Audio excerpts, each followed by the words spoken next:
Ou de casa ou de fora, você que está no trânsito, no ônibus, no trabalho, dando aquela escapada, embarque conosco em mais um episódio do Disparate, o podcast do Disparada. Eu sou Álvaro Camões Padilha e me acompanha nessa o sociólogo, patriota e palpiteiro Arthur Silva. Boa noite, Arthurito. Boa noite, bom dia e boa madrugada, seja qual for o horário que você estiver escutando. É uma honra estar aqui palpitando no Estúdio Elétrico Padilha para mais um disparate, discutindo com você, ouvinte, sobre ela. A indispensável questão nacional. Só se fala em outra coisa. E menos dela, né? Mas registro o meu protesto contra o Arthurito. Arthurito é um personagem, é isso? Arthurito é um personagem. Eu queria entender melhor tua rejeição a esse apelido carinhoso. Porque assim, ele é um personagem criado assim pra disseminar a cultura da Faria Lima, entendeu? Entendi. Aí, eu que sou amaldiçoado com um nome, que veja só, é o nome do presidente da República Velha, de um ditador do Brasil. Só tem Arthur da direita, cara. É complicado, cara. Mas, se não bastasse, ainda tem agora o Arthurito. Tem que pagar pelo nome, né, cara? Que é uma figura tão repulsiva quanto. Apesar de um personagem fictício. Mas é um personagem fictício repulsivo, né, cara? Tá certo. O Arthur, jabazinho aqui, muito rápido. O Disparate e outras iniciativas do Disparada são possíveis graças à contribuição de vocês somente. Então, para dar essa essencial ajuda, acesse o disparada.com.br/doe e solta os cobre aí, camarada. É o nosso sexto programa, Hoje é o nosso sexto programa, Então, cara. Vamos pedir aquela paciência, porque a gente ainda tá esquentando, né, Arthur? Dando aquela engatada. É isso. A gente deu uma modificadinha aqui na estrutura do programa. Vamos ver o que a vasta audiência acha disso. A gente começa com papum, como sempre. Eu te jogo aqui, Arthur, de cara. Se fala muito sobre a possibilidade do Ciro se submeter ao candidato que chegar maior no campo da esquerda em 2022, que no caso seria o Lula ou alguém do PT, segundo quem encomenda esse tipo de reflexão, né? Até saiu no Disparado, agora há pouco, um texto do Guilherme Pontes, fazendo uma provocação sobre isso e tal, ao Ciro, e o Antônio Duarte Vargas respondeu falando que não há conciliação. Então eu queria te dizer, qual é o papel correto para o Ciro, do ponto de vista do Ciro Gomes, para o Brasil, e é conciliável Ciro e PT? O Ciro exagera? E já faço outra provocação. Lembra um pouco a treta Lula e Brizola, né? Porque hoje é muito comum a gente ver os petistas evocando a memória do Brizola, mas nem sempre foi assim. Se eu não estou muito enganado, Brizola e Lula mais trocaram farpas do que afagos, né? E eu lembro aqui duas ocasiões, só para citar de exemplo. Uma ida do Brizola ao Roda Viva, salvo o maior engano, que ele fala, ele é até bastante grosseiro com o Lula, que o Lula é espuma da história, que o Lula não vai nas profundezas. E depois diz que Lula e Fernando Henrique Cardoso servem o mesmo projeto, neoliberal. O Brizola fala assim. E lembro também aquela passagem do enterro do Brizola, que o Lula vai ao enterro e ele é tirado sob ameaça de violência física por parte dos brizolistas, que ainda cantavam a música lá da Beth, que ficou famosa, com a Beth Carvalho, que é o Você pagou com traição a quem sempre te deu a mão. Arthur, Ciro e PT é conciliável, e o quanto isso se parece com Lula e Brizola? Ouvinte, o Anduva já deu na goela. Entendeu? Ele já deu na goela? Deu na goela, já foi com um taco de beisebol e resolveu toda a parada lá no texto dele. Caralho. Mas assim, pra dar aqui uma palhinha, o que eu diria? Três coisas sobre essa questão, né? A primeira delas é que, assim, o Ciro, ele tá resgatando uma coisa que havia sido perdida na grande política brasileira. Que era o quê? Era o nacionalismo de esquerda. Isso aí havia desaparecido praticamente. Porque o PT, como o ouvinte já tá cansado de escutar, sabe muito bem, ele mantinha esse liberalismo de esquerda, né? Que era o quê? Manter as privatizações, manter o tripé macroeconômico lá do Armínio Fraga, né? Enfim, manter o grosso da política econômica, né? Com um distributivismo aqui a colar pra dar aquela azeitada. Né? A famosa azeitada, né? No neoliberalismo. Mas Essas grandes pautas, nacionalização da questão do petróleo, recuperar uma soberania econômica, reinserir o Brasil de modo soberano na economia mundial com industrialização, etc., isso havia sido perdido. E isso aí é uma coisa assim, existe um grau, digamos assim, de inconciliabilidade, se essa palavra existir, de uma coisa inconciliável, né? Que é ideológica e de programa político mesmo. Quer dizer, a gente vai se manter nesse distributivismo enfim, para azeitar o neoliberalismo, ou a gente vai resgatar esse nacionalismo de esquerda? Isso que está em pauta, né? O segundo comentário que eu faria é que é o seguinte mesmo... Só de fazer uma interrupção, eu lembro da seguinte frase saindo da boca do Brizola, que ele fala assim, o Lula está dentro do sistema. O lance ali... Porque é o seguinte, quando o primeiro contato do Brizola com o PT... O PT, ele tava surgindo de uma maneira muito... É importante ressaltar isso aqui. A gente mete muito pau no PT e tem que meter mesmo. Tem que meter. Só que o PT tava surgindo de uma maneira mais ou menos orgânica ali no final dos anos 70. Tá? Que é o quê? Que é a formação da CUT. Que quem vai lembrar, quem for mais velho, ou enfim, leu um livro de história e tal, sabe que ali no final dos anos 70, começando nos anos 80, tá, eu estava vivendo o início da hiperinflação. E isso foi, na verdade, muito... Era muito ruim para a economia brasileira, é claro que era, e muito ruim para os trabalhadores também, mas tinha um efeito bom para os sindicatos. Por quê? Porque os sindicatos, o tempo inteiro, eles iam ter que bater no patronato para repactuar os salários, né, para poder recuperar as perdas pela inflação. Então os sindicatos vinham crescendo de consciência sindical, né, quer dizer, do pessoal entendendo os seus direitos trabalhistas, etc. Só que nunca houve, isso é um salto que é difícil de imaginar, mas é o seguinte, os sindicatos representam sua categoria, né? Ali quando estava surgindo o novo sindicalismo, era sobretudo nos metalúrgicos, né, e alguns outros setores da economia, da classe trabalhadora, que são, digamos assim, o que a gente poderia chamar de uma aristocracia operária, que são os trabalhadores mais inseridos dentro da economia brasileira, né?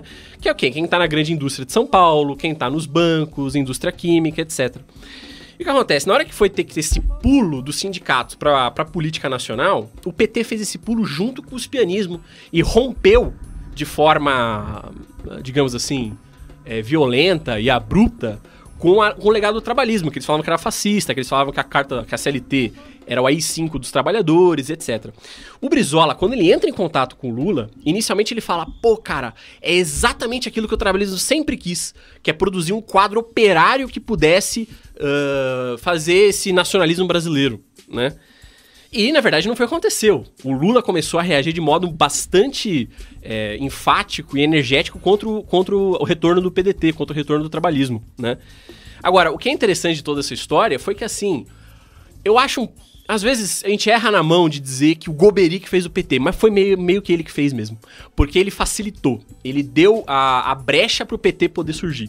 E isso foi de caso pensado, junto com o Ford Foundation, junto com várias outras instituições, inclusive estrangeiras, que queriam evitar que o Brizola voltasse a ter qualquer proeminência sobre o sindicato e sobre a classe trabalhadora organizada. Se isso acontecesse, o Brizola seria uma máquina, cara. Seria imbatível. Houve algumas categorias sindicais que tentaram organizar outras centrais sindicais alternativas à CUT e tal. Era a CONCLAT. Na verdade, a CONCLAT era a tentativa de organizar uma única central da classe trabalhadora, uma única central sindical, que resgatasse sindicatos da época do Vargas, da época do Jango, da época do Brizola e tal. Só que a CUT era sectária na época. Só que com o desenvolvimento da história, nos anos 90, sobretudo nos anos 00, a CUT vira quase que uma força hegemônica. Ela, enfim, sempre bateu de frente com a força sindical, que tem uma origem complicada e tal. Mas, enfim, só para fazer esse mapeamento de como que o lulismo surge para separar os sindicatos do Brizola. Agora, depois desse pequeno... Introdução ao tema, a reflexão... Então, o primeiro ponto, como eu estava dizendo, é essa divergência programática profunda. Uhum. O segundo ponto, que também vale a pena ressaltar, é eleitoral, né? Acho que o Anduva vai trabalhar isso muito bem no texto dele, vale a pena dar uma olhada. Anduva, que é o Antônio Duarte Vargas, colunista do Portal Disparado. A eterna presença. A eterna e misteriosa presença.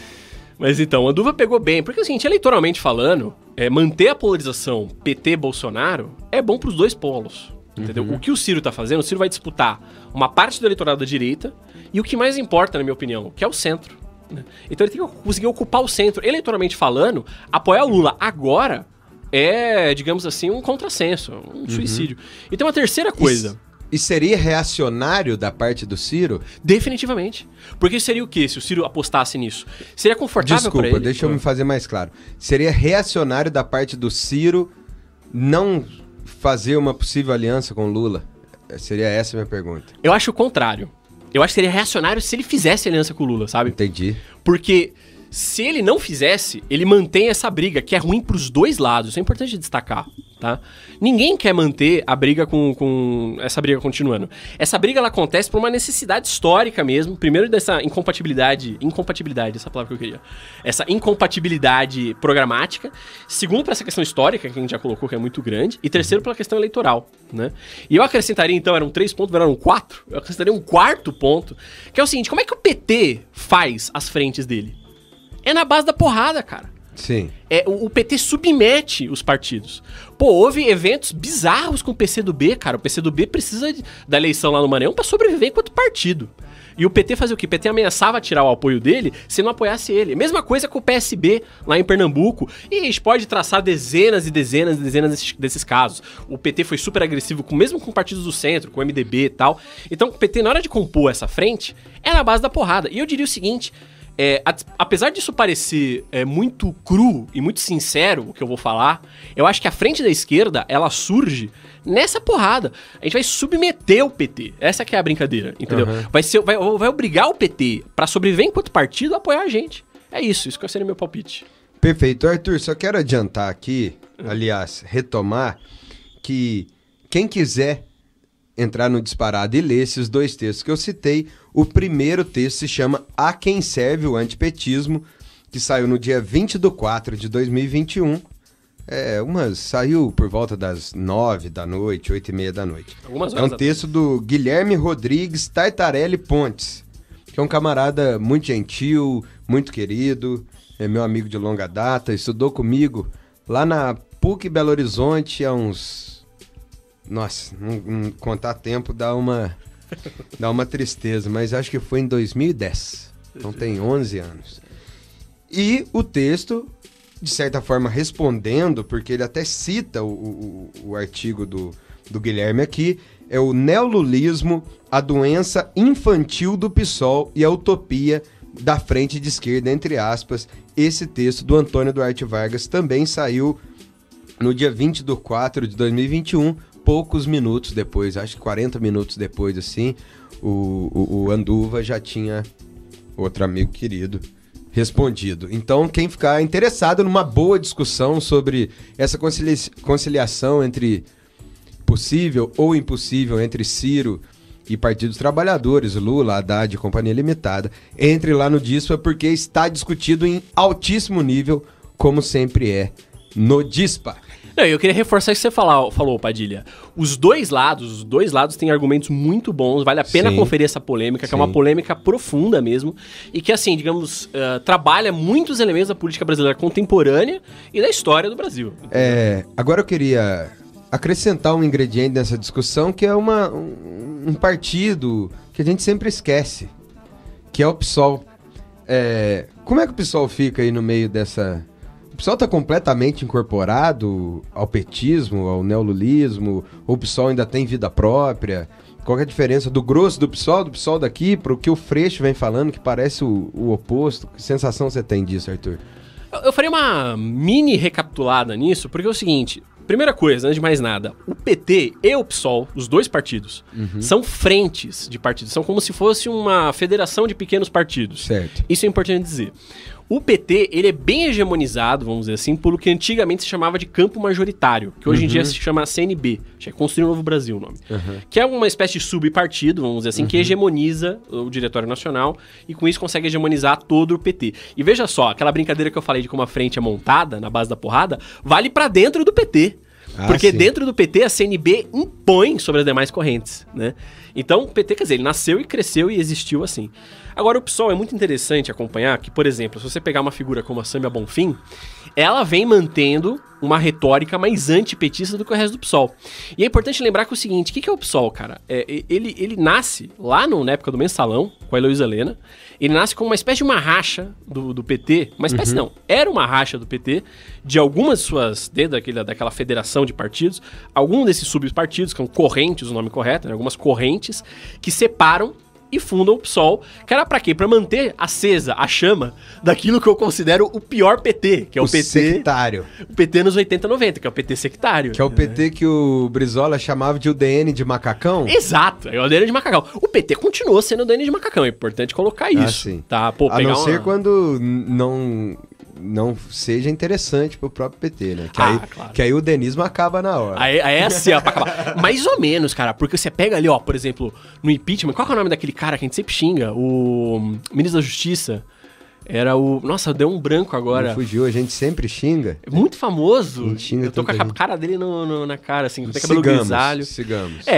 Mas enfim, existiam figuras dentro do PT que mantiveram esse lavajatismo interno do PT, mesmo no auge da crise, entendeu? Pra citar pra pegar outro, que esse cara que eu esqueci o nome, o Tarso Genro. O Tarso Genro, manteve uma retórica pró-Lava Jato, eu acho que tá até agora. Embora ele já consiga... José Eduardo Cardoso. É isso. José Eduardo Cardoso. Imagina, como é que eu esqueci o nome do José Eduardo Cardoso, cara? Esse cara é uma figura... Eu não vou falar pra evitar... Pra evitar... consequências. Mas é uma figura, cara, complicada. Olha, você ouvinte, eu não vou falar aqui... Procura no Google como é que foi a atuação do José Eduardo Cardoso durante o impeachment, durante a Lava Jato. Enfim, ele sempre manteve uma atitude pró-Lava Jato, uma atitude enfim. Não foi pró-impeachment, lógico que não, mas ele era tipo, as instituições estão funcionando, vamos recuar e etc. Mas o Haddad, certos momentos aí, ele acenava pra Lava Jato, assim, né? Definitivamente. Eu lembro muito de uma passagem do Haddad... Foi no Jornal Nacional, posso ter equivocado. Não sei se foi no Jornal Nacional, uma entrevista no G1, alguma coisa assim, Globo News, né? Que ele fala que golpe era uma palavra muito dura. Sim. Por quê? Porque o Haddad, ele tá lá Ele falou exatamente essa frase. Ele tá lá no Departamento de Ciência Política da USP, né? E lá existe uma corrente dentro da ciência política muito famosa, que é o institucionalismo, né? Que defende, basicamente em linhas muito injustas aqui, essa espécie de continuidade institucional da democracia brasileira e etc, tal, numa vibe quase que meio assim ingênua, sabe? De achar, não, imagina, a Lava Jato tá dentro da Constituição e etc. E esse pessoal, olha só, sendo desmentido agora pela conjuntura, né? Sim. Mas sobre o PSOL, uma curta palavra, existe ainda uma ala, não é, eu acho que a ala mais hegemônica do PSOL cada vez mais está tendendo esse neolulismo, né? Ganhando muitas coisas em cima disso, tá? É importante ver que o PSOL é o partido de esquerda que mais cresce nas últimas 2 ou 3 eleições. É tipo a Rede TV, que é a rede de TV que mais cresce no Brasil, mas nunca chega em lugar nenhum. Mas nunca bate a Globo, nem o SBT, nem a Record. Pô, é isso mesmo, cara. Mas me chamou a atenção um vídeo do Freixo. Eu recebi essa semana, não sei de fato de quando é. Que o Freixo fala... Parece tão diferente do PSOL isso. Que ele fala...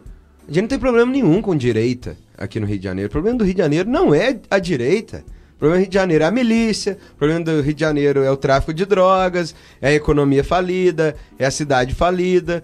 E o nosso projeto precisa da direita. Então, que embarque no meu projeto direita, centro, tô aqui para ouvir todo mundo. E ele agride, né, os mais, como é que eu diria? Os mais radicais, né? Que querem manter o PSOL no udenismo. Me parece que eu tenho a sensação que o Freixo não tem vida longa dentro do PSOL. E a Saminha também, né? A Sâmia eu já não sei. A Sâmia, acho que já seria uma outra questão, assim, da Sâmia. Mas, assim, sobre o Freixo, pra pegar a pegada aí do Freixo, o Freixo, ele vem tentando operar uma coisa muito delicada, né? Que ele cresceu e se desenvolveu nesse sectarismo de esquerda liberal. E é importante colocar aqui, eu acho que às vezes o termo radical virou um termo que é pra expressar um certo sectarismo e tal. Exato. Sendo que, na verdade, a palavra radical é quando vai na raiz da questão, né? E essa galera, como você já bem citou o Brizola, é a superfície, a espuma da história. Eles ficam só na superfície, mantendo, digamos assim, essas certas polarizações retóricas mesmo, uma questão assim, discursiva, entendeu? Que não se traduz em verdadeira política, né? Quando muito ligado ao onguismo e tal, né? Eu acho que o Freixo, ele vai ter muita dificuldade. Eu me pergunto, sincero, eu não sei se é possível fazer o que o Freixo quer. Porque a operação que o Freixo está fazendo é muito semelhante à que o PT fez no começo dos anos 00, que foi nessa... já vinha fazendo no final dos anos 90, né? Capitaneada pelo Dirceu e tal, mas mais intensamente nos anos 00. Que é essa ideia de realmente compor frentes amplas, enfim, capaz de produzir governos e tal. O Freixo, pra ele ganhar um majoritário, ele nunca vai ganhar com o discurso que ele tem atualmente. Eu sei que muitos ouvintes nossos, já recebi feedback disso, que não gostam do Freixo. E tão certo de não gostar, porque o Freixo, pô, até anteontem, né, ele tava nesse completo discurso antipolicial, esse discurso que não pega no povão, entendeu? Que não Mas pega... as pessoas mudam, Arthurito. Então, esse aqui é o negócio, cara. Eu quero ver o Freixo fazer isso que ele tá tentando fazer. Entendeu? Eu lembro do Freixo tentando filiar Milico no PSOL e Então, ali já era isso. Ali já tava começando o negócio. Sim. Entendeu? E ele tava correto naquilo que ele tava fazendo. É que, enfim... Gente, a conjuntura mudou muito nos últimos anos. Isso aí aconteceu quando? Foi nos começos dos anos 10, se eu não estiver equivocado. 2011, 2012, nessa altura do campeonato. Pô, hoje, 2021, pô, o Brasil virou de ponta cabeça. O Rio de Janeiro, especificamente, o ouvinte que for do Rio de Janeiro sabe melhor do que a gente aqui, que o Rio de Janeiro, ele virou a faixa de Gaza do Brasil, né? Ele parece o Oriente Médio mesmo. Porque ele tem muito petróleo, ele é muito instável politicamente, e eu diria o seguinte... Ainda não aparece, digamos assim, na grande mídia, ainda não aparece de forma muito evidente, mas acho que o Rio de Janeiro, cada vez mais, ele tem a presença de forças estrangeiras atuando na política local, o que é parte, enfim, de você ter muito petróleo, né? Então, o Freixo, eu acho que essa mudança do que está acontecendo no Freixo é um grau de maturidade dele de entender essa mudança na conjuntura do Rio de Janeiro como cada vez mais uma cidade e um estado petrolífero. Né? Sim. A Arábia Saudita do Brasil. É isso que está acontecendo. A política é igual nuvem, né? Cada vez que você olha, tá de um jeito. Não é não? Mas tem uns ventos que sopram sempre do mesmo lado. Se você prestar atenção, você vai ver. Ah, tem. Entendeu? Vamos lá. A gente se alongou, hein, bicho? Vamos aqui no segundo papum, que é o governo federal negocia com a Pfizer mais de 100 milhões de doses de vacina contra a Covid. Então tá resolvido, Arthur. 100 milhões de doses, aplica... mais aí 50 milhões de primeira dose, 50 de segunda, já dá uma avançada. Isso significa que se vem 100 agora, vem 100 daqui a um mês e tá salvo, não é isso? Quem dera, né, cara? Quem dera. Pô, Arthur, você joga água no chope do... Eu trago uma notícia aqui pra aliviar o coração do povo brasileiro que tanto sofre. E aí você já me responde de cara com quem dera? Quem dera, cara. Primeira coisa, a Pfizer... Só falta falar que não vai ter carnaval. Olha, eu vou ser Guarda franco. pra você, vai, fala, comenta 100 milhões de doses. 100 milhões de doses da Pfizer. A Pfizer, cara, posso estar equivocado, mas ela tava fazendo pedidos contratuais para governos de terceiro mundo absurdos. Ela chegou a pedir para a Argentina que a garantia do contrato fosse os glaciares do sul da Argentina, lá da Patagônia. Tá Por quê? doido. Porque, imagina, uma crise mundial, os países do terceiro mundo todos arrebentados pelo isolamento social, ou não fazendo, como é o nosso caso, e aí piora a pandemia e mata milhares de pessoas e tal. Enfim, tá todo mundo arrebentado pela pandemia. É a hora que as farmacêuticas, que eu acho que assim, gente, a farmacêutica de todas as grandes corporações, junto com o mercado financeiro, são as mais violentas que tem. A Pfizer tá aproveitando essa situação de delicadeza, né, de fragilidade dos países do terceiro mundo para nadar de braçada. Então, eu não sei quais são as especificações desse contrato, mas valeria a pena dar uma olhada. né? De todo modo, o Brasil ele vem vacinando num ritmo que é muito aquém da nossa capacidade. Esse que é o ponto. A gente fica batendo sempre nesse ponto, mas é porque ele é verdade. Se a gente tivesse desenvolvido a nossa própria vacina desde o começo, desde lá de março do ano passado... E seria possível. E seria possível, porque a gente tem infraestrutura para isso. A gente já teria essa vacina, pelo menos, olha, sendo muito pessimista, agora no começo de 2021. Tendo a nossa própria... Porque o grande problema da vacina, ela é até fabricada no Brasil, só que a matéria-prima mais importante... O insumo, né? É um insumo que aquele IFA, acho que é o nome, se eu não me engano, ele tem que ser importado ainda. Isso vale para todas as vacinas, salvo engano. Mas o Dória não tinha agora capacidade de produzir os insumos da vacina? Então, tem, mas... Quando eu falo Dória, eu digo o Instituto Butantan, que só é capaz porque corre às margens do neoliberalismo doriano. Isso é a guerrilha da administração pública, o Butantan, cara. É. Quem trabalha na administração pública, eu acho que deve ter muitos ouvintes que trabalham, sabe que quando às vezes você quer fazer uma coisa, você precisa meio que navegar contra o sistema, né? Isso vale para uma escola, isso vale para tudo, porque é tudo feito para te amarrar e te deixar na cômoda posição de ficar ali fazendo nada. Essa que é a verdade, né? Sim. E o Butantan, cara, ele é formado por um grupo de cientistas, são cientistas mesmo, que a despeito de toda a violência neoliberal, inclusive do senhor Dória, que já tinha anunciado muito tempo atrás... calça apertada. Calça apertada. Aquele terninho sem gravata, eu passei a usar gravata. Só em São Paulo mesmo que figura desse vinga. Eu uso gravata só pra me rebelar contra isso, cara. Não, você que tá aí no Brasil, desse país, assim... O Dória, pô, Arthur, o que você tem contra o visual Casual Friday do governador? Lá na tua rua, na Faria Lima, é muito comum. Só pra um insider aqui pros ouvintes, parece que teve uma circular no governo do estado de São Paulo... estética, falando assim, como é que os secretários, eu acho que os altos funcionários públicos tinham que se vestir, e o Dória quis banir a gravata. Ele queria que todo mundo andasse igual o Faria Limer, sabe, com terno, camisa social, sem gravata, assim. Mas enfim, depois desse discurso estético aqui, sobre a vestimenta dos funcionários públicos paulistas... A vestimenta antinacionalista, que é o terno sem gravata. Cara, inclusive, o ouvinte sabe que eu não sou o cara que mais manja de futebol no planeta Terra, mas eu acho técnico de gravata, de terno, sabe? Sei, à beira do campo. À beira do campo, cara, a coisa mais importada da Europa que eu já vi, assim. Claro. O visual brasileiro, todo mundo sabe que é aquela calça de tactel, jaco de tactel e um teninho da Mizuno ali, né? Aquele velho barrigudo. Um boné. Né? E técnico magro também é uma coisa que é absurda. Isso eu não admito. Eu também não admito. Eu não admito, cara. Abaixo o futebol moderno. Mas... E abaixo ao futebol esbelto e de passeio completo. Com certeza. Mas enfim, feito esse curso agora estético e futebolístico, sobre a Pfizer, eu diria o seguinte, tem que ser cético em relação a essas notícias. É lógico que é uma notícia muito positiva, e eu espero que seja real, que se verifique.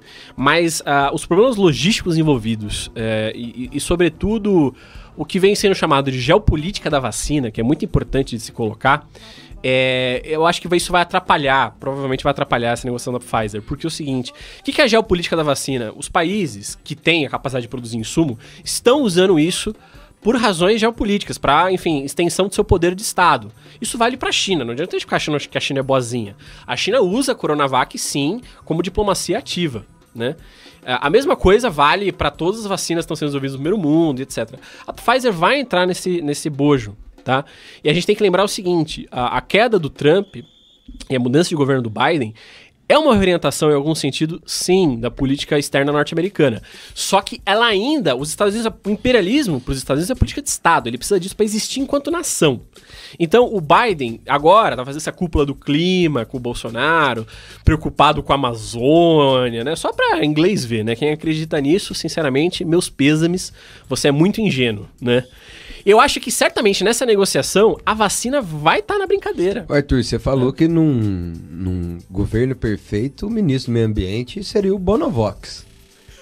Você é louco. Eu lembro, você me falou isso. Olha, registro meu protesto aqui, ouvinte. Eu nunca falaria uma coisa dessa. Então não tem vacina. Não tem vacina. Não tem vacina. Vamos lá agora pro segundo bloco, que é o bate-papo da conjuntura. Eu começo aqui lendo um artigo do Valor Invest, da Isabel Filgueiras, do dia 9/4/2021.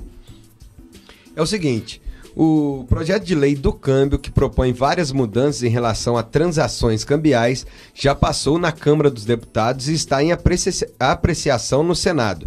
O maior mito sobre o texto é de que mudanças teriam efeito imediato, mas na prática ele traz uma proposta muito mais de delegar funções ao Banco Central para que haja mais liberdade para tomar decisões em relação ao câmbio, sem precisar passar pelo Legislativo. Um dos debates levantados pelo projeto, também conhecido como Marco Legal do Câmbio, foi justamente a possibilidade da abertura de contas bancárias em moedas estrangeiras aqui no Brasil.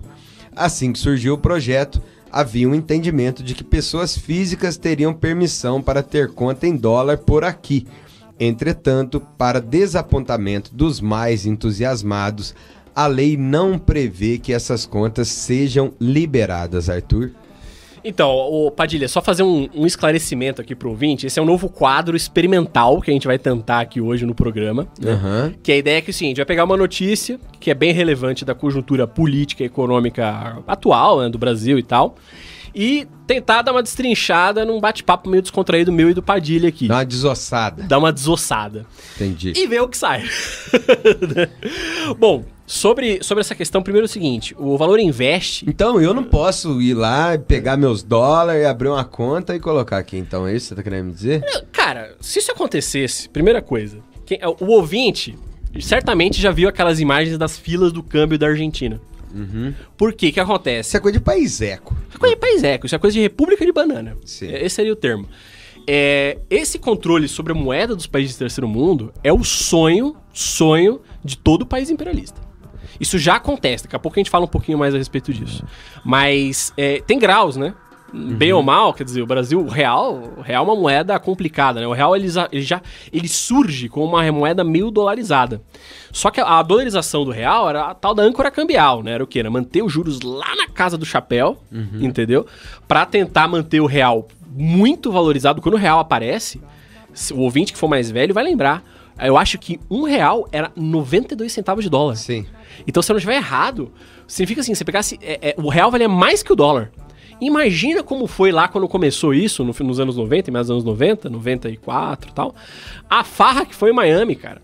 Nossa senhora. Foi a festa. A Disney lotou. E aqui, o ouvinte vai... Eu não sei se o ouvinte vai lembrar, mas vale a pena contar a história, então, da briga que o Geisel, ditador militar do Brasil, tá? Junto com o Golbery, os arquitetos do golpe de 64, que gostavam dos Estados Unidos, que queriam se alinhar com os Estados Unidos, com os Estados Unidos contra a ameaça comunista mundial, né? Esses caras, quando voltam pro governo no final dos anos 70, começam a brigar com os Estados Unidos. Por quê? Havia mudado a maré do mundo, né? Teve o choque do petróleo, os Estados Unidos se lascou um monte, né? Mudou o padrão de como funcionava o dólar era conversível em ouro, né?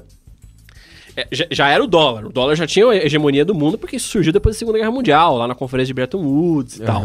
Né? O ouvinte depois, se quiser, pode fazer perguntas mais detalhadas no Telegram a respeito desses eventos. Né? Quem quiser entrar no grupo do Disparado Telegram, é só acessar o Twitter, tá lá fixado, é o @Portal Disparada. E lá a gente responde. Demora, mas responde. Responde. Ou responde aqui no Disparate Direto, que é até mais legal. É, claro. Mas então, houve a conferência de Bretton Woods, o dólar já tinha uma hegemonia mundial, né? Mas ele ainda era conversível em ouro. O que isso significava? Isso significava o seguinte, que o preço do dólar era mais ou menos tabelado de acordo com o volume em ouro.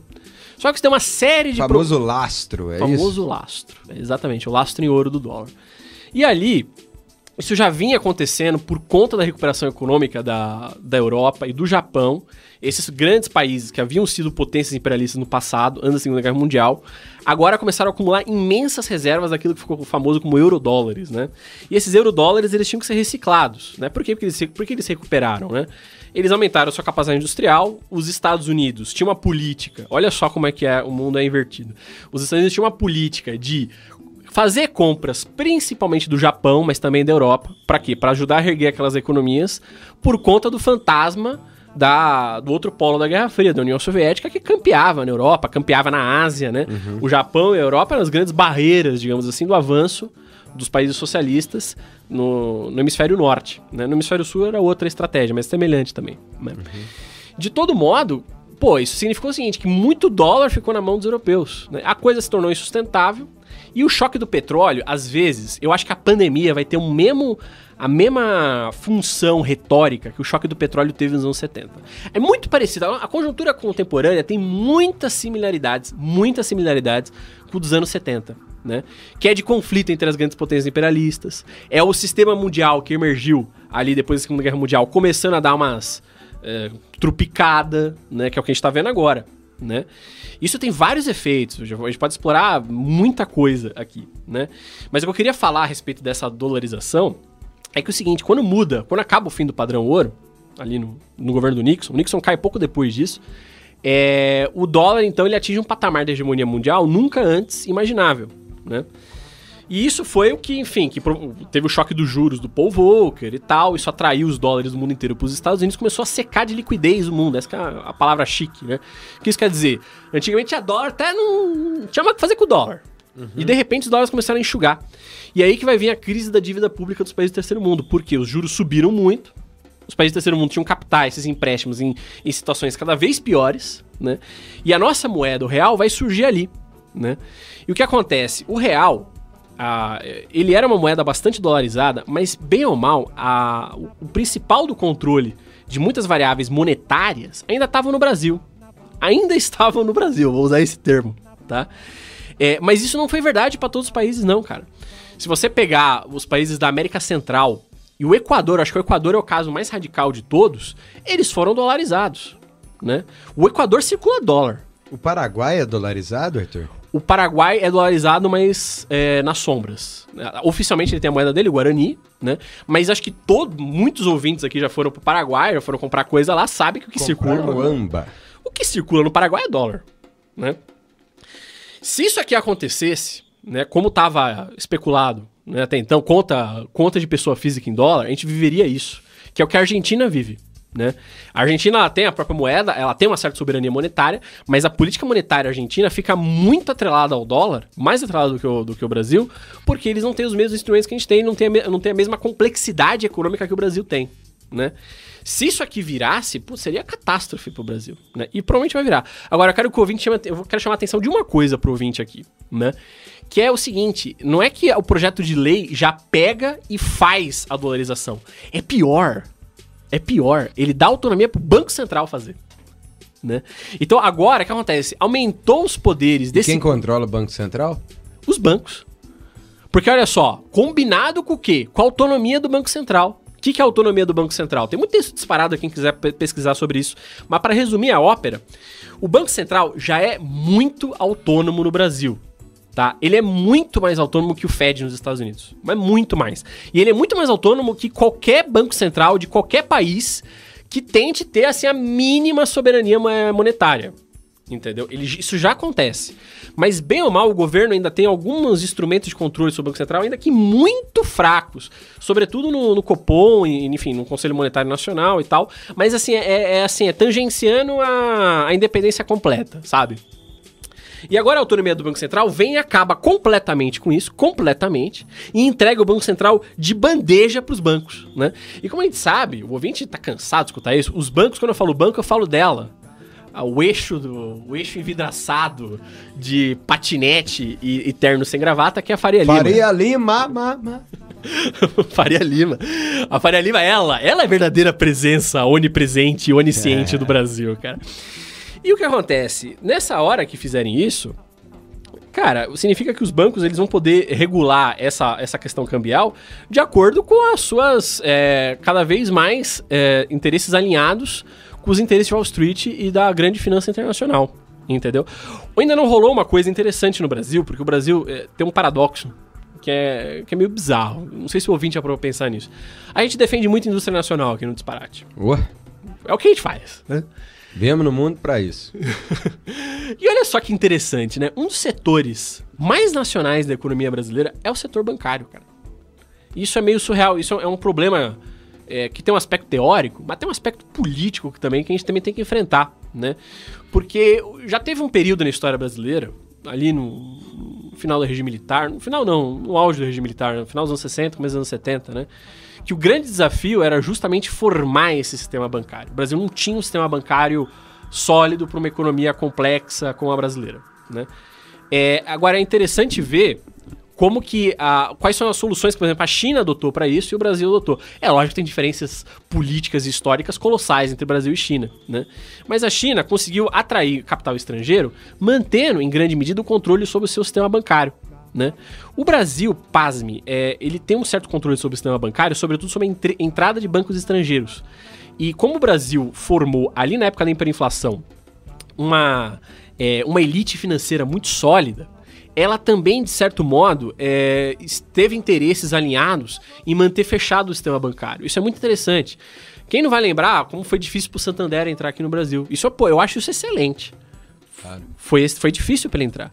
Mas eu quero que o ouvinte fique atento, porque o papo no corredor da Faria Lima, que se corre muito, é que essa velha guarda do sistema bancário, que, vamos lembrar, ela é a culpada pela destruição contemporânea do Brasil.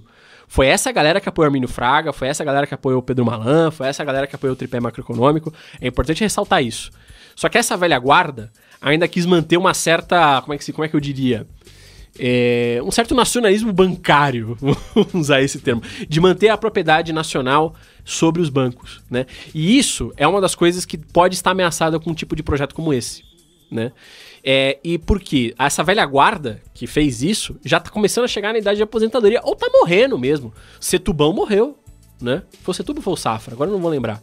Mas um dos grandes banqueiros aí brasileiros morreu recentemente. E ficou muito famoso por causa do imposto de herança, sobre o patrimônio dele e tal. Mas isso, gente, isso é espuma da superfície. Tá? É claro que são valores imensos e que é muito importante a discussão a respeito disso.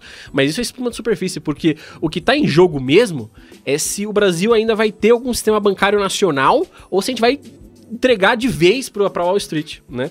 Então eu queria aqui pontuar algum dos trechos dessa proposta, né? Então, por exemplo, atualmente, né, para uma empresa gringa que envia juros, dividendos e pagamento por royalty, né? Pagamento por royalty é quando você paga o uso de uma tecnologia patenteada, né? Pro exterior, para sua matriz, né? Ela até então ela precisava de autorização do Banco Central, né? Agora, claro, relegando isso para a autonomia do Banco Central, para o Banco Central regular, isso vai cair por terra. Então significa que é o seguinte, vai ser mais uma liberalização da conta de capitais do país, né? O que é a conta de capitais? A conta de capitais, o sonho dos caras sempre foi um descontrole, uma desregulamentação completa sobre o fluxo de capitais dentro do Brasil. Do Brasil e para fora. Isso já é muito verdade, tá? Isso era verdade desde o período neoliberal, que, claro, acirrou muito isso, liberou demais a conta de capitais, como ainda também é verdade por essa figura meio obscura que sempre existiu no Brasil, que era o doleiro, né? Que eu acho impressionante, ô Padilha. Como é que um país tem doleiro, cara? Doleiro é tipo como se fosse um mercado financeiro paralelo que movimenta valores absurdos, bilhões e bilhões de dólares anualmente, e é uma coisa que a gente aceita. Entendeu? Sim. Isso é estar no país do terceiro mundo, enfim, submetido às finanças internacionais. É o caso do famosérrimo doleiro Youssef. Então, o doleiro Youssef, entendeu? E, cara, é a farra da poaba doce isso aí, porque é o seguinte, é a mistura de mercado financeiro com crime organizado, com espionagem. Pô, cara, onde que o Youssef atuava, você lembra? Eloy Mendes, não era? Interior de Minas, ali? Ele atuava na fronteira do Brasil com o Paraguai, cara. Você pegou na goela quando você falou da história do Paraguai. E imagina que ali na fronteira com o Paraguai, cara, ali é uma espécie de Faria Lima, é a Faria Lima profunda, vamos dizer assim, Faria Lima fuleira. Faria Lima fuleira, ali é as raízes da Faria Lima, né? E as raízes mesmo, tá? Tem um texto muito bom daquela economista portuguesa que é brasileiríssima, só que nasceu em Portugal, tem um sotaque bem forte, que é a Maria de Conceição Tavares, sobre a ciranda financeira. Eu nem sabia que Conceição Tavares era portuguesa. Ela é portuguesa. Ela é a Carmen Miranda da economia, então... Ela é a Carmen Miranda da economia. Perfeitamente. E ela, enfim, ela fala sobre a ciranda financeira e tal, e como que a ciranda financeira, que era a história do overnight lá nos anos 80, 90, que era o quê? Pra você poder manter o valor da moeda naquela época de hiperinflação e tal, como que essa ciranda financeira, ela criou o mercado financeiro brasileiro, entendeu? Então vamos lá, o que a gente tá vendo? A gente tá vendo, repetir a mesma coisa que a história que eu falei com o petróleo. Não é que o Bolsonaro inaugurou a entrega do petróleo. O Bolsonaro, ele continuou e radicalizou, agora radicalizou no sentido estrito da palavra, a entrega do petróleo que já vem sendo feito desde o Fernando Henrique, né? E é muito parecido, essa autonomia do Banco Central, sobretudo na questão cambial agora, é a continuação desse projeto de dolarização do Brasil e de perda da nossa soberania monetária. Eu esqueci de comentar, tava ali mais pra frente, mais pra trás, mas assim, quando a gente fala de dolarização, a gente tá falando de colonização, tá? Vale muito a pena conferir como é que foi as negociações lá da Troika, na Grécia, em 2008, né? Com a Alemanha, né? Ali, claro que não é dolarização, ali é euro, né? Mas como que a perda da soberania monetária destruiu a capacidade da Grécia de poder se reerguer da crise do subprime, né? Então, quando fala que vai entregar sua moeda para um país estrangeiro, é entregar o Brasil. Esse que é o ponto central. Eu vou só trazer alguns outros trechos, né? Então, por exemplo, já falamos sobre a questão de royalties, né? Mas entre filial e subsidiária, né? Outras coisas, né? Que, por exemplo, vai poder fazer pagamento de contrato de arrendamento mercantil, que é o leasing, né? Usando dinheiro estrangeiro. Então, quer dizer, vai existir circulação de dólar interna no país, e a mesma coisa vale para fora. Os recursos que eram captados via exportação, eles já era uma festa pro aba doce, porque os caras podiam exportar soja e escolher o momento que o dólar ia entrar no Brasil de volta e ser convertido em real, né? Agora eles vão poder fazer muito mais coisa que esse dólar. A pergunta que fica é o seguinte: o pouco de valor que a gente capta com a exportação de commodity, agora não vai ter mais nada. Imagina uma Vale, porque assim, o exportador de soja ainda é um cara... Pô, eles são ricos, tem gente muito rica nisso. Mas a média são empresários grandes, mas que não são hiper empresários, não é um Bill Gates, sabe? É um cara rico do interior lá de Goiás, entendeu? Que exportou, tem milhões, mas o cara ele não é um imenso operador do mercado, né? Agora imagina uma Vale.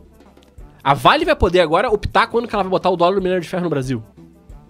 Cara, é um colapso. Imagine agora o petróleo cru exportado por Shell, por BP, por Exxon, que tá tudo entrando no país, sabe?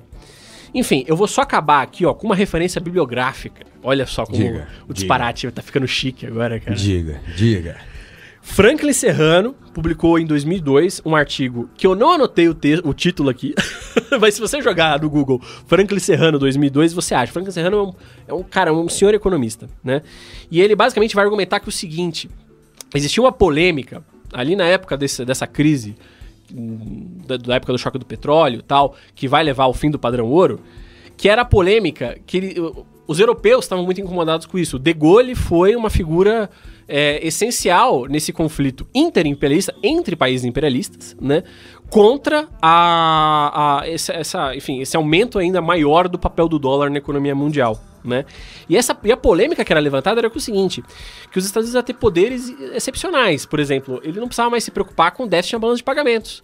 Por quê? Qual que é o problema do déficit da balança de pagamentos? É você ficar sem moeda estrangeira, sem divisas estrangeiras. Certo. Na hora que ele tem a moeda mundial, pô, ele pode ficar com déficit infinito, que é o que os Estados Unidos têm. Os Estados Unidos têm déficit na balança de pagamentos infinito, cara. Não fecha aquilo.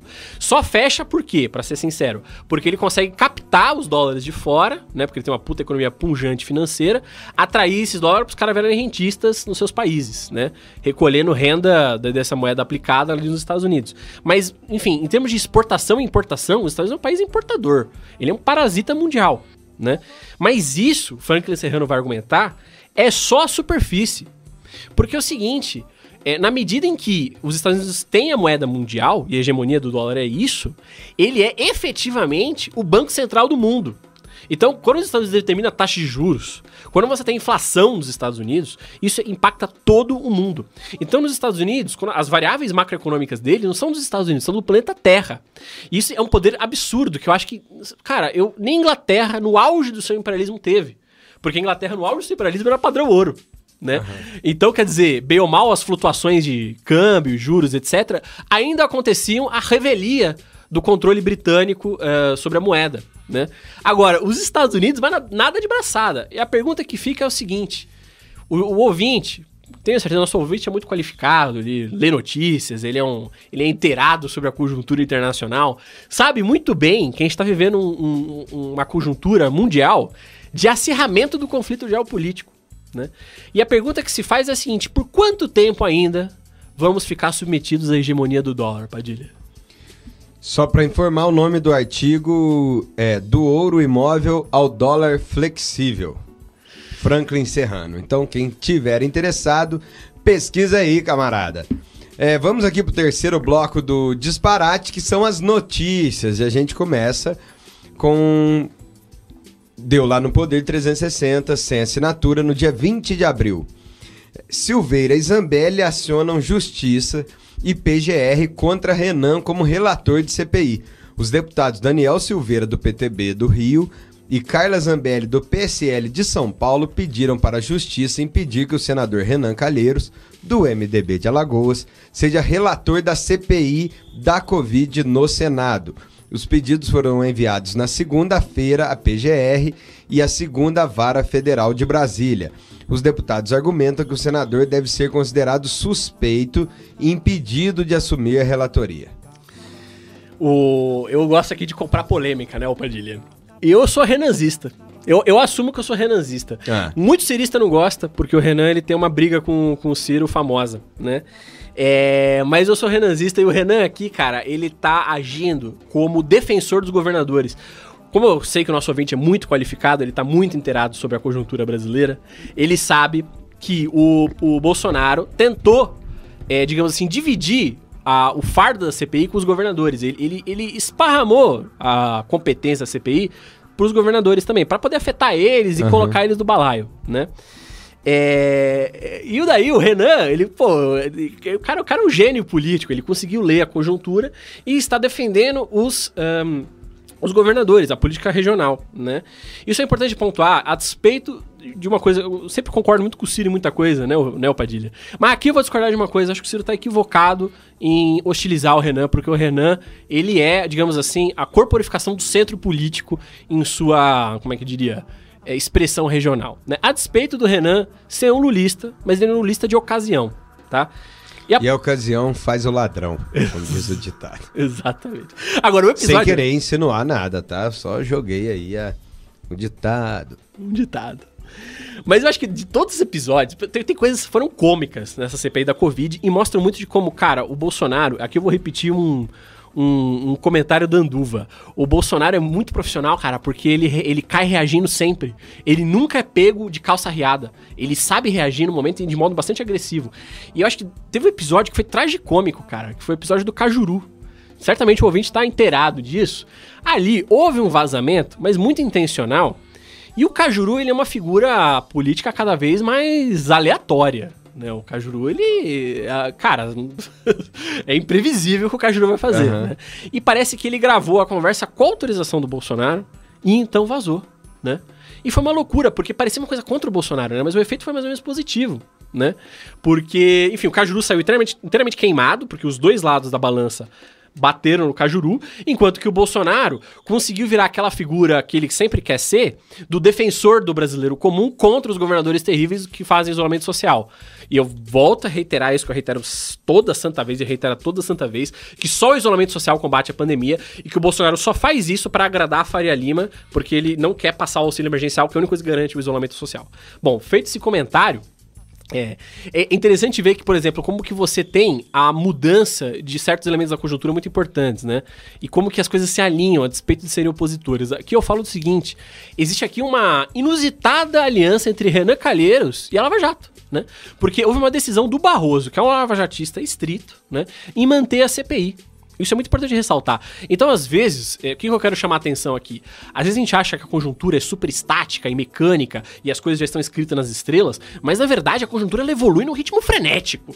As coisas acontecem e mudam e de repente quem é inimigo vira aliado e quem é aliado vira inimigo e tal. Então é muito... E as coisas muitas vezes elas têm um aspecto que é localizado, então nessa questão específica da CPI houve isso e tal, mas eu quero chamar a atenção para isso, né?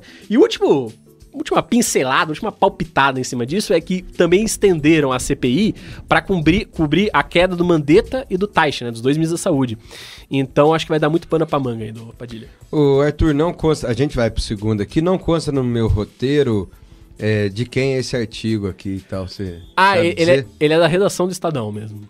Ah, perfeito. Então deu no Estadão no dia 11/4, que a demanda pelas debêntures da Vale, que serão vendidas na segunda-feira pelo Banco Nacional de Desenvolvimento Econômico e Social, o BNDES, já chegam a cerca de 12 bilhões, ou seja, mais do que o total em posse do Banco de Fomento e da União. A oferta do mercado dependerá, no entanto, do preço que os investidores estiverem interessados a pagar pelos papéis. O BNDES, que está à frente do processo, tendo o Bradesco BBI como coordenador líder, estabeleceu o preço de R$ 59,70. Mas como houve recentemente pagamento de dividendo de R$ 2,76 por debênture, o preço cai para cerca de R$ 57. As debêntures participativas da Vale foram emitidas na privatização da companhia em 1997. Elas pagam aos investidores remuneração equivalente a uma parcela com as receitas de minério de ferro, principalmente de minas em Carajás. Também são perpétuas, ou seja, não vencem nunca. Arthur?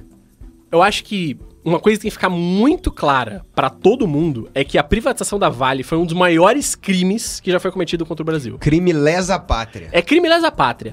É tão ou pior do que uma privatização completa da Petrobras, que quase rolou, né? Lembra da história do Petrobras e tal, né? Só que, imagina, a gente perdeu o controle. O Brasil é um dos maiores produtores de minério de ferro do planeta Terra. E é uma empresa, a Vale não é qualquer empresa, a Vale é uma empresa de alta tecnologia agregada, capaz de tirar minério de ferro num preço ultra competitivo. Arthur, quem defende essa privatização em específico fala que hoje a Vale tem lucro maior, que gera mais emprego. Olha, despeito disso, isso aí certamente é porque eles devem estar comparando com o processo de sucateamento que rolou de todos os estatais nos anos 90. E tem o advento da China como grande importador de minério de ferro também, que era uma variável que não tinha, né? Que não tinha também, que também vai puxar pra cima o lucro. Sim. Né? E também vai lembrar, quem é do Pará e quem é de Minas, conhece muito bem na ponta da língua uma lei que é a Lei Candir, né? Que era pra regulamentar uma imunidade sobre exportação de commodity, que arrebentou com as finanças dos estados exportadores de minério de ferro, né? Carajás, no Pará, é um exemplo mais claro disso, né? Mas assim, a despeito disso, Padilha, eu diria o seguinte, que isso é secundário em relação à importância que o minério de ferro tem para um país que é industrializado como o Brasil, que é capaz de consumir o próprio minério de ferro, né? Certo. Então, na verdade, ele é base para a produção do aço, óbvio, que por sua vez é base para quase toda a indústria metalmecânica, construção civil e, enfim, quase qualquer outra coisa que conseguir imaginar. Aço é usado para praticamente tudo, né? Então, os efeitos sistêmicos dessa privatização são gravíssimos. E existe um efeito também muito importante sobre o nosso comércio exterior, que o Brasil, a hora que abriu mão da Vale, assim como a hora que a gente abriu mão da Petrobras, praticamente como a gente já abriu, a gente perdeu o controle sobre um naco do nosso comércio externo muito importante, que poderia ser planejado, a palavra-chave é planejar aqui. Planejado para quê? Para potencializar as empresas privadas brasileiras, com a importação de tecnologia que a gente precisa, com a importação, enfim, de coisas realmente necessárias para aumentar a produtividade, e não a importação de bens de consumo desenfreado, igual o Brasil virou depois dos anos 90, né? O que acontece? Esse esquema aqui dos debêntures, ele é um esquema criminoso, tá? Porque sequer foi paga a privatização da Vale. A privatização da Vale foi financiada, em parte, com esses debêntures aí, que ficaram na mão do BNDES. Né? E era um ativo importante o BNDES se financiar, porque o debênture, como está escrito na matéria, paga uma... Enfim, um debênture, eu não vou explicar o que é um debênture aqui, que é meio mega complicado. Mas um debênture é basicamente um empréstimo que é meio que... Você também recebe, além dos juros, uma porcentagem do lucro da empresa, né? Certo. E o debênture, como qualquer empréstimo, ele vence, né? Esse debênture é eterno. Aí você começa a ver a loucura que foi a privatização da Vale, né? E detalhe, isso era muito importante na carteira do BNDES. Né? Isso era uma coisa relevantíssima para o BNDES. O BNDES dava lucro. E era com esse lucro que ele financiava muito dos empréstimos que ele fazia. A taxa de juros competitiva para a indústria nacional. Então, cara, é insano isso que está sendo feito. Óbvio que eu não sou capaz de avaliar aqui agora o valor desse debênture aí individual. Mas eu tenho certeza que isso foi criminoso, cara. Porque é a mesma história da entrega da carteira de investimento do Banco do Brasil. Isso aí que está sendo feito é a Faria Lima como piranhas no Rio, atacando o Brasil e comendo os nacos, porque a gente não tem autoridade central nesse país. Entendeu? Nem pra um programa reacionário a gente tem autoridade central. Fosse o Costa e Silva, isso não passava. Eu só queria lembrar os ouvintes que quiserem seguir o Arthur no Instagram, é o que? O arroba... Não, segue no Twitter. No Twitter, arroba ArthurPPS. ArthurPPS, lá você vai ver o Arthur em seu momento de lazer, tomando um chopp com o seu amigo Luiz Stuber. E eu sou Álvaro Padilha no Instagram também, viu? Ô, Arthur, posso ir adiante aqui? Manda bala, manda bala. Vamos lá, Rosane D'Agostino no G1, o portal de notícias da Globo, no dia 15/4. Por 8 votos a 3, Supremo rejeita recurso que buscava reverter a anulação das condenações de Lula. O STF decidiu nesta quinta-feira, 15, rejeitar o recurso da Procuradoria-Geral da República que buscava reverter a anulação das condenações do ex-presidente, impostas pela Justiça Federal do Paraná na Operação Lava Jato. Arthur? Enfim... Lula livre. Aí, cara, olha, independente de qualquer... Isso eu já falei, mas vou reiterar. Independente de qualquer juízo político, que é isso que importa. Lula livre. Sobre o governo do Lula, qualquer derrota da Lava Jato é uma vitória do Brasil. Lula livre. Não falo Lula livre. Ué, mas o homem tá livre ou não tá? Tá livre. Ué, então Lula livre. Vou dizer, Lula está liberto, pronto. Entendi. Fica, Lula liberto. Lula liberto. Lula liberado. Lula liberado. Lula elegível. Lula liberal. Lula elegível. Lula neoliberal.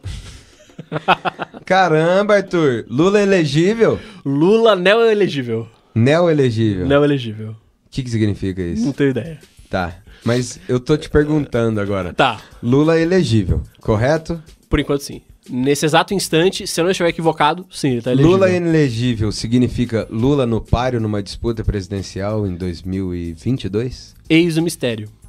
Eu diria o seguinte, agora, tem aquela expressão que eu gosto muito, a preço de hoje, sim, ele estaria no páreo. Ele estaria no páreo, e eu acho que o Ciro soube responder muito bem a provocações que fizeram sobre ele, se ele preferia enfrentar o Bolsonaro ou o Lula no segundo turno. Ele foi muito esperto em evitar cair na caixinha dessa falsa polarização, de vez sempre reiterando que é uma falsa polarização, porque isso seria, na verdade, uma armadilha retórica para quê? Para extrair uma manchete para jogar um dos dois lados contra o Ciro. Sendo que a função do Ciro na conjuntura eleitoral agora é disputar justamente o eleitorado do centro. Então ele não deve entrar nesse tipo de briga, né? Tá. Posto isso, sobre a questão do Lula sair ou não, e eu reitero aqui, qualquer derrota da Lava Jato é uma vitória do Brasil.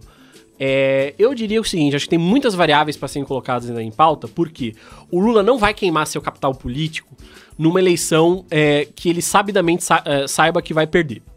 O que ele vai tentar manobrar? E ele tem muito espaço de manobra para isso. Ele tem muitos governadores, ele tem muito apoio ainda no centro. Ele vai tentar, ao máximo possível, fazer um movimento que o Ciro vem fazendo de aproximação com o centro. Agora, é importante ressaltar o seguinte, o PT... Se você abrir as mídias petistas, são muitas, né, conhecidas, ele tem uma retórica de dizer que o antipetismo é um fenômeno puramente derivado de uma gigantesca conspiração midiática da elite contra um governo popular. Sim. Essa narrativa, ela tem um quê de verdade. Ela tem um único quê de verdade que eu já vou ressaltar aqui agora. Que assim, de fato, a mídia... Ela é completamente neoliberal e ela é uma camarilha, ela é um grupinho pequeno que se conhece e com muitos contatos, para dizer o mínimo, com a Faria Lima, né? Mas é um exagero e assim, certamente o PT não foi o governo dos sonhos dos neoliberais, que é o que eles estão tendo agora. Eles estão se vendo no espelho, que é esse neoliberalismo sem superego, para quem gosta de Freud, que não é o meu caso. Quer dizer, sem um controle repressivo de si mesmo, né? Que existe em figuras como os dois Fernandos, né? O Fernando Henrique Cardoso e o Fernando Haddad, que é esse neoliberalismo ilustrado, né? Por assim dizer. Então, na verdade, sempre mantiveram uma retórica bem antipetista mesmo. Mas isso é só um quê de verdade e uma superfície. Porque, na verdade, o grosso do antipetismo é uma associação meio confusa, feita na cabeça do eleitorado, sem reflexão teórica, nem essas coisas aí que o intelectual gosta, entendeu? Que tá correta, que é essa associação do petismo com o neoliberalismo, entendeu? Então muito do antipetismo vem disso, vem da memória de precarização dos direitos trabalhistas, vem da memória da perda mesmo da industrialização brasileira e do emprego formal com paradigma, e cada vez mais o Brasil transitando para uma economia de serviços, como Dona Dilma falava, a nova classe média, né? Apagou-se a figura do trabalhador junto com a figura da nação, né? Surreal para um partido que é o quê? O Partido dos Trabalhadores, né? Mas enfim, foi essa operação que o PT fez, né? Agora, sobre essa decisão em si, eu queria chamar a atenção para 2 pontos. O primeiro ponto foi o amplo placar favorável enfim, a reversão da decisão, né? Goleada, né? Goleada, 8-3. Né? Sim. E uma coisa meio caricata que a gente passou por cima e esqueceu, um dos peticionários aí pra PGR foi aquele Silveira, que ficou famoso, porque era aquele bombadão, que depois pediu pinico porque o STF fez ele pedir pinico em público, né? Falou, não, desculpa aí, eu não sou tão assim. Cutucou a onça com a vara curta, né? Então, aí esse cidadão bombadão aí agora resolveu assumir um protagonismo midiático, apelando pro lava-jatismo, né? E uma coisa que eu venho sempre ressaltando, o lava-jatismo ainda tem bala na agulha, porque ele ainda tem popularidade na classe média, em setores expressivos. Tem sim. Deu o que tinha que dar. E ainda tem apoio onde? No Poder Faria Legislativo. Né? E na Faria Lima, sobretudo. Agora, tem duas mudanças, cara. Tem uma mudança, na verdade, muito importante, que o Barroso acompanhou o Fachin. Né? E o que isso vem indicando? A gente pode especular que o Barroso rompeu com a Lava Jato, duvido. Né? Talvez esteja sendo preparado algum tipo de reação que esteja sendo articulada, ainda desconhecida por nós, que o Barroso já está se preparando para isso. Né? Alguma saída negociada. Esse que é o ponto. Moro livre. Moro livre. Ah, Moro livre você fala. Não falou. O Padilha me pega aqui no... Tô de olho no senhor. No contratempo. Não, essa justiça eu vou fazer, isso eu não vou permitir nem a piada. Se tem um ser humano que o Arthur despreza, é o juiz Sérgio Moro. Definitivamente. O ex-juiz Sérgio Moro. O Arthur arrancou todas as fotos do Moro do quarto dele, ele não gosta mais do Moro. Mas é isso. O Twitter do Arthur é igual o Instagram do Luciano Huck. O que eu ia ressaltar só pro ouvinte é que ainda vai ter o julgamento da própria suspeição do Moro, né? Dia 22, se o que eu anotei aqui no roteirinho tá correto. Hashtag Moro suspeito. Moro suspeito. Vamos lá, de coluna internacional, o DW é o Deutsche Welle. Deutsche Welle. Ó, a pronúncia, como é que é, Arthur? Deutsche Welle. Ó, gostei. Chiqueza. Depois dessa eu vou de DW. O DW no dia 13 de abril de 2021, sem assinatura. Burkina Faso. Blaise Compaoré vai ser julgado pelo homicídio de Thomas Sankara, na sequência da decisão de um tribunal militar em Ouagadougou. Aí me pegou também. O antigo presidente da Burkina Faso vai a julgamento pelo homicídio do seu antecessor durante o golpe de Estado de 87, no qual tomou o poder, Arthur. O que eu quero chamar a atenção, gente, pra quem não conhece o Burkina Faso, pra quem não conhece o Sankara e a história de Burkina Faso, é um episódio fantástico dos anos 80, em que houve algum ainda, como é que a gente pode dizer, o último respiro dos grandes levantes anti-imperialistas do século XX, né? Que é o quê? Principalmente a Revolução de Nicarágua e a Revolução de Burkina Faso, que teve um governo socialista, muito nacionalista, que produziu coisas impressionantes para um país tão pobre, e Burkina Faso ainda tem uma característica terrível, que ela não tem acesso ao mar. Né? E Burkina Faso, ela é parte de uma estratégia para a França manter sua hegemonia sobre suas ex-colônias, que foi de balcanização, que a França ela tinha uma colônia, cara, a colônia francesa na África é um treco colossal. Começava lá a França na é tão boazinha, é o país dos intelectuais, é o país dos inteligentinhos. Eu vou nessa aí que você tá falando. O Sankara fez um governo super progressista e nacionalista em Burkina Faso. Ô Arthur, o negócio é o seguinte, eu vou pegar um recorte do episódio bem aqui. Então, é isso aí. Senta a ripa na França. Senta a ripa na França? Então eu vou sentar a ripa na França, porque é o seguinte, os franceses têm toda aquela pompa de ser os progressistas da Europa. Ah não, mas o nosso PCF, ele é PCF, né? Quer dizer, a maio de 68. Aquele biquinho pra falar, aquele povo maravilhoso. O biquinho pra Fashion. falar. A boininha, a estética boininha revolucionária, o maio de 68. Aí é o supra-sumo, né? Eu nunca vou esquecer, tem um vídeo, cara, o vídeo que eu mais odeio, que eu vi na minha vida no YouTube, que é a Marilena Chauí falando, mas eu estava no maio de 68, e essa esquerda liberal se derrete pelo maio de 68, né? E se derrete pela esquerda francesa. E veja só, depois de muito tentar, né? Eu acho que os socialistas franceses estavam fora do governo desde antes da Segunda Guerra Mundial. Eles voltam com essa figura, que é uma figura leprosa. Eu vou xingar mesmo, porque o cara nunca vai escutar isso aqui. Uma figura abominável, que é o Mitterrand, né? O Mitterrand, olha só, a França é um bicho muito contraditório, cara. Porque a França é um país profundamente imperialista. Eu acho que é um dos mais imperialistas da Europa. compete com a Inglaterra tete a tete, assim, pra usar uma expressão francesa, né? Estão vendo quem é o mais imperialista ali, o mais, enfim, maligno mesmo, sobretudo na África. A África, tem um livro muito bom, eu sempre confundo o nome dele, mas acho que é Walter Rodney, que é como, o título do livro é Como a Europa subdesenvolveu a África, como é que a Europa destruiu a África. E ele vai, enfim, narrar várias coisas, né? Ele também, depois, mais pra frente, vai ter o Kwame Nkrumah, que foi um grande revolucionário ali de Gana, que fez um governo nacionalista fantástico em Gana, e que também denunciava o que ele chamou de neocolonialismo, que é muito próximo do que aqui na América Latina se chamava de dependência, né? De toda forma, o que era isso? Só pra resumir. Era uma expressão de imperialismo depois que as grandes potências imperialistas perderam seu controle formal sobre esses países. A França, só para citar um exemplo, e é um exemplo, ela mantém o controle sobre a moeda desses países, que foi o tópico do nosso bate-papo mais para trás, né? O franco ainda existe, não na França, onde circula euro, mas na África subsaariana.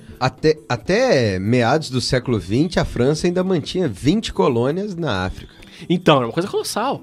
Era enorme. Se você pegar no mapa, sem brincadeira, começa na Argélia. Século XX. Século XX. Há pouco tempo atrás. Na hora de falar, e é uma aberração mesmo, que o Brasil foi o último país a acabar com a escravidão, que mancha a nossa história, a esquerda fala grosso, né?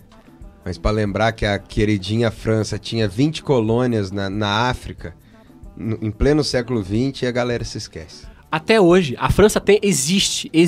Eu fiquei embasbacado porque eu falava, não deve existir mais. Existe a Legião Estrangeira. A Legião Estrangeira, que tem toda a sua pompa graças aos filmes de Van Damme, né? Na verdade, é um grupo de mercenário, miliciano, bandido, que o governo francês mantém atualmente para manter sua presença militar na África subsaariana, né? E aqui o que acontece? A África subsaariana é a dita África branca, é isso? Ao contrário, a África negra. É a África Negra. É a África Negra. Mas também deve ter presença na África do Saara. Tá. É porque a África do Saara ela tem um histórico muito mais, como é que se diz? De resistência violenta contra a presença colonial francesa, sobretudo pelo episódio ali da Revolução Argelina, né? Que é um episódio muito triste, que algum dia a gente tem que trazer aqui no Disparate, porque eu adoro denunciar o imperialismo francês. É muito importante denunciar o imperialismo francês. Por quê? Lá na USP eles denunciam sempre, né? Eles não gostam de jeito nenhum, né? Deixa eu contar um caos, então. Putz, Padilha. Tô sendo irônico, que fique claro. Eu vou tocar no... Já que você falou isso aí, eu vou contar um caos. Reza a lenda, e é uma lenda real, tá? Não é uma lenda, é uma lenda de verdade, que o Foucault, ele, o querido da intelectualidade uspiana, certa vez visitou a USP, você sabia disso? Né? E quando ele visitou a USP, ele disse assim, pô, cara, isso aqui parece uma faculdade francesa provinciana. E ali era aquela fina flor da escrotidão francesa, bem sutil, não tão sutil, que ele quis dizer o seguinte, pô, vocês são tão nós que vocês são os copiador, né? Isso motivou a Fefelete a ter o apelido de Departamento Ultramarino da França. Isso aí é uma piada com um ministério francês, o ministério que é o Departamento Ultramarino, que é o ministério voltado para o controle das colônias francesas que a França ainda tem, como a Guiana, aqui na nossa fronteira. Ah, sim. E é importante ressaltar que a Guiana francesa, ela é uma espada apontada contra o Brasil. Deixa eu te contar uma historinha da Guiana francesa. Não sei a quantas anda, mas tem uma ponte que liga o Brasil na Guiana, tá? E é separado por água, de fato. E essa ponte foi construída pelo governo brasileiro e facilitaria muito o ir e vir, que ali, né, a galera que mora na fronteira ali passa pra lá, passa pra cá e tal. Só que o brasileiro não pode ir à Guiana francesa, correto? Tem que ter visto. Mas o francês pode vir ao Brasil. Supostamente. E aí a ponte foi criada, construída pelo governo brasileiro, está lá. O pessoal da Guiana vem, mas os brasileiros têm que atravessar a nado ou a barco. Então, qual que é o nome disso? Isso é imperialismo, cara. Na caruda. E saibam, o ouvinte, quem nunca ouviu falar disso, existe uma pendência territorial que a França dizia que toda a margem norte do rio Amazonas deveria pertencer a ela. Então, na verdade, o que a França queria com isso? Arrancar o Amapá da gente, o Inusnaco do Pará. Quer dizer, uma parte do território do extremo norte brasileiro. Então, cara, isso aí foi resolvido graças a... Eu posso confundir o nome, se eu confundir, por favor, me corrijam no Twitter, mas foi o Barão do Rio Branco, que é um grande diplomata brasileiro, que conseguiu, aproveitando do conflito que sempre existiu entre Inglaterra e França, que os ingleses patrocinassem junto a... Já havia sido criada a Liga das Nações, se eu não me engano, a demarcação definitiva da fronteira entre o Brasil e a Guiana Francesa, enfim, os países do norte, a Guiana Francesa, Suriname e tal, para manter aquele território brasileiro, que foi um desafio. A existência do Amapá, Macapá e tal, é muito explicada por isso. Tem uma coisa muito importante, que é o seguinte, a foz do Rio Amazonas, né, nem todo mundo... Mas olha o mapa do Brasil, você vai ver como isso é bem evidente. A foz do Rio Amazonas é super complicada. Ela tem ilhas, né, e tem 2 rios quase que se juntam na foz, que é o Rio Amazonas e o Rio Tocantins, né. Quem controla aquele complexo geopolítico que é essa foz, controla toda a Amazônia, porque a Amazônia é uma espécie de bacia fechada, de todos os lados, que dá... Ela é imensa, a Amazônia é colossal, só que ela dá como se fosse uma... Eu não sei um nome pra usar pra isso, mas tem um biquinho dela, só que dá pro mar, que é ali na foz do Rio Amazonas. Quem controla aquilo, controla toda a Amazônia. É por isso que o Brasil tem a Amazônia. É por conta da nossa presença ali com Belém, que é a capital do Pará, e com Macapá, né? Então a França quer aquilo, pra quê? Porque, ela sabe que ela vai campear na Amazônia, né, cara? Que é o que sempre quiseram. E é importante ressaltar o seguinte, a Foz do Amazonas agora vai virar um hotspot geopolítico. Não só por conta disso, que é importante para controle soberano da Amazônia, né? Quem controla a Foz controla a Amazônia, mas também porque descobriu-se petróleo lá, e muito petróleo, é o que tudo indica. Então, ouvinte, nada que vem da França é ingênuo.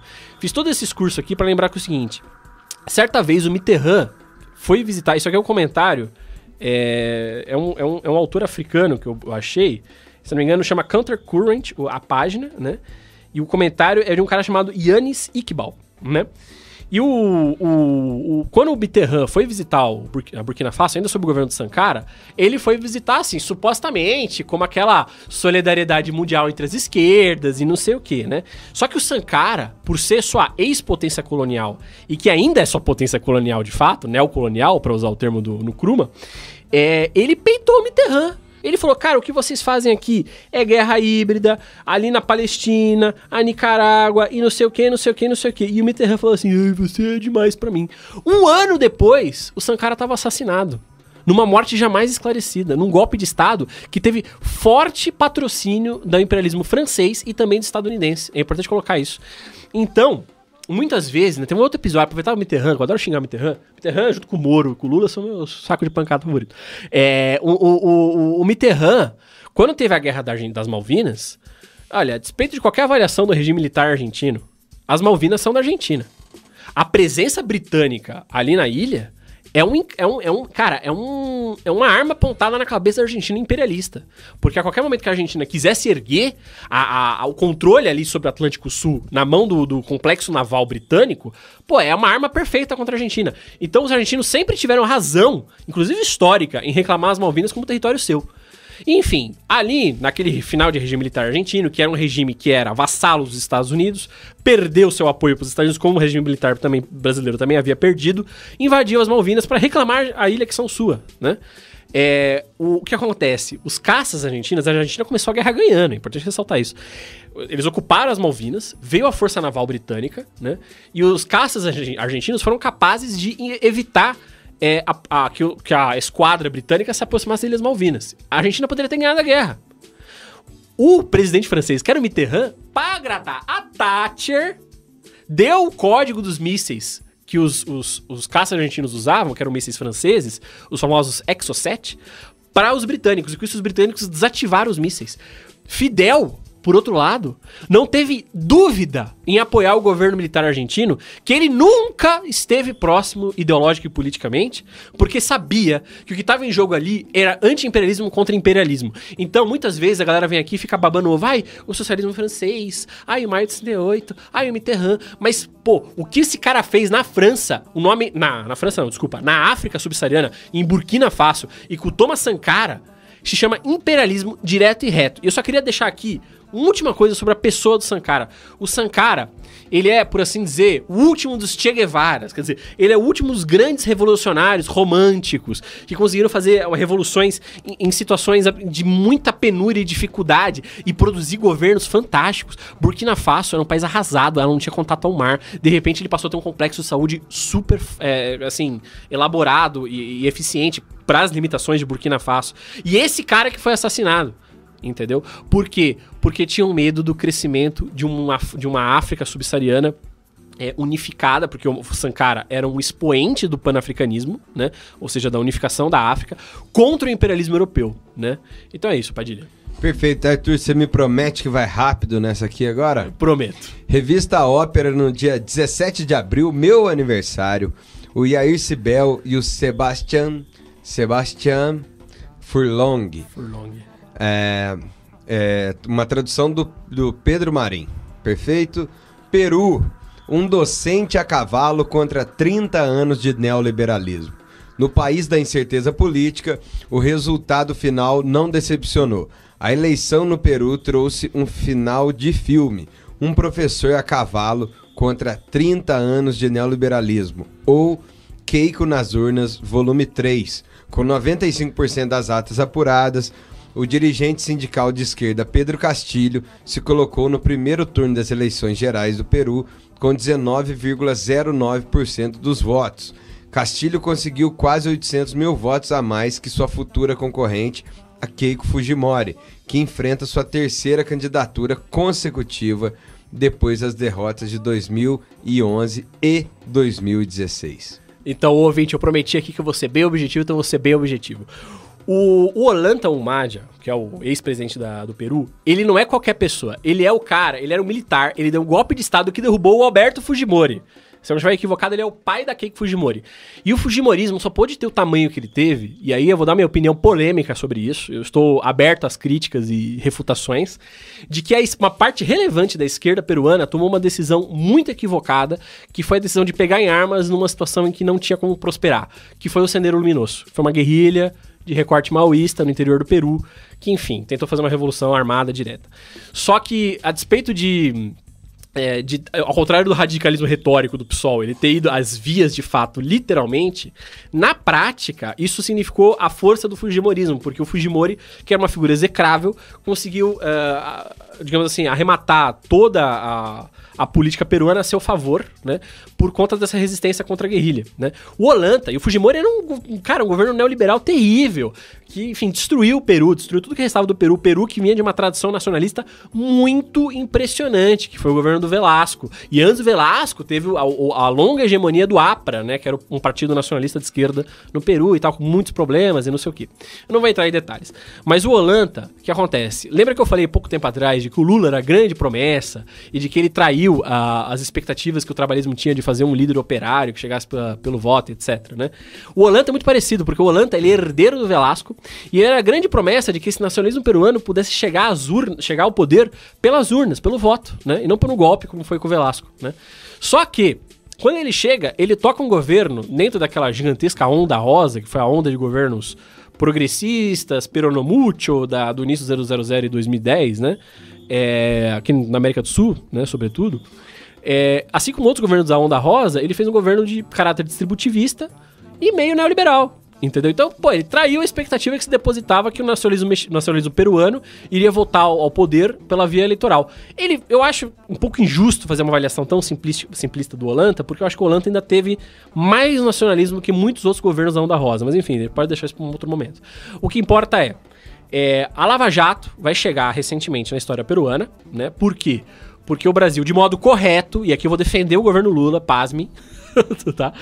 Defendeu suas construtoras, defendeu a sua tecnologia nacional, construindo infraestrutura essencial para o desenvolvimento peruano, num esquema de integração latino-americana que beneficiava os dois países, devo dizer, tá?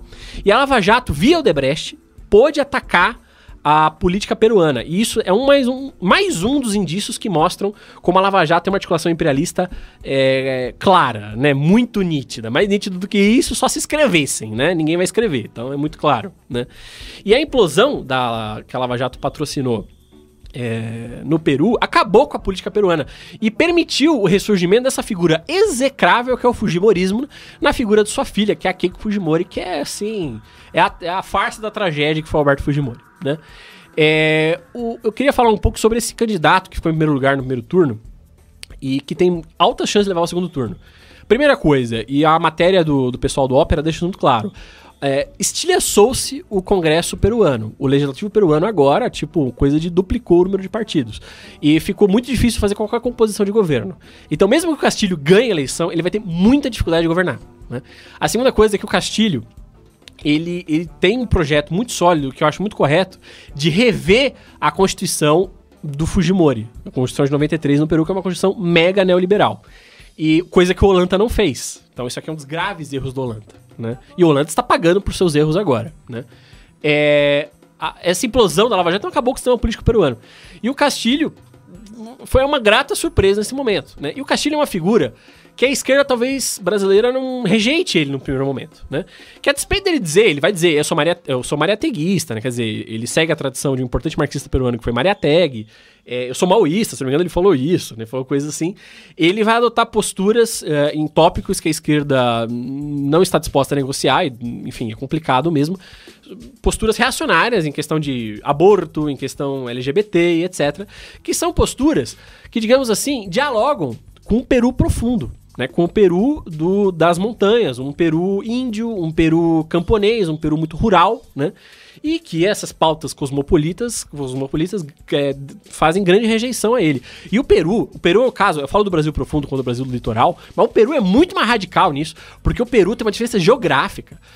A parte cosmopolita do Peru é ali, a região de Lima, né? O litoral que dá pro Oceano Pacífico e tal, que enfim, é uma São Paulo. Lima é a São Paulo de Peru, só que Peru ainda tem o drama de São Paulo ser a capital, né? Lima é a capital do Peru. Contra o interior do Peru, que é dividido em duas partes, que é as montanhas, que é o grosso do Peru, que é meio desértico, né? E um pedaço de Amazônia. O Peru tem um pedaço de Amazônia também, né? Que, salvo engano, é onde você vai achar petróleo no Peru. O Peru é um pequeno, não muito grande, mas é um pequeno produtor de petróleo, né? Enfim, o Castilho, ele consegue ter proeminência nesse lugar que a esquerda peruana nunca conseguiu entrar. E ele faz isso com essa coisa polêmica. E o Castilho derrotou uma espécie de PSOL peruano, que era a Verônica Mendonça, né? Então, é muito complicado. A esquerda às vezes tem dificuldade de ler o Castilho. Então, essa é a imagem do Castilho. Eu fico assim, digamos, pra deixar uma coisa para o pessoal poder me xingar, eu fico assim, moderadamente esperançoso que o Castilho consiga tocar um governo nacionalista. O meu candidato no Peru seria o Ollanta, se ele, enfim, abandonasse o seu lulismo, por assim dizer, e abraçasse a tradição do Velasco nacionalista e revertesse a Constituição de 93, etc, né? Mas o Castilho, se ele for bem sucedido, ele pode promover uma ruptura na história peruana que, enfim, é única. Ele tem, entre outras coisas, ele fala de nacionalização do petróleo, nacionalização dos recursos nacionais peruanos, mesmo que tenha que fechar o Supremo, mesmo que tenha que fechar o Congresso. E o cara tá ganhando a eleição com esse discurso, entendeu? Então aqui eu sempre deixo aquela mesma provocação pro ouvinte. Eu quero que vocês vão no Twitter, vão no Telegram e falem pra gente, eu acho isso do Castilho, eu acho aquilo, eu gosto, não gosto. Enfim, deem sua opinião. E também sobre a questão do dólar, se o Brasil vai virar um país dolarizado, se o Banco Central vai entregar toda a Faria Lima direto pro Wall Street. Enfim, deixe sua opinião. É isso aí, Padilha. Fechemos? Fechemos. Então tá feito. O sexto disparate foi isso aí. Vou refazer os recadinhos para dizer que este podcast aqui e outras iniciativas do Disparada apenas são possíveis graças à contribuição de vocês. Para dar essa essencial ajuda, então, acesse o disparada.com.br/doe e solta os cobrinhos. Porque sem os cobrinhos não dá. Tem. A gente não combinou, né, ouvinte? Essa não foi combinada, essa infelizmente. A gente volta na semana que vem. Arthur, obrigado mais uma vez. Muito obrigado, internauta. Foi uma honra poder estar aqui no Estúdio Elétrico Padilha, palpitando. Até a próxima. Nosso encontro semana que vem tá marcado, como vocês sabem. A gente se encontra. Tchau, tchau. Fui!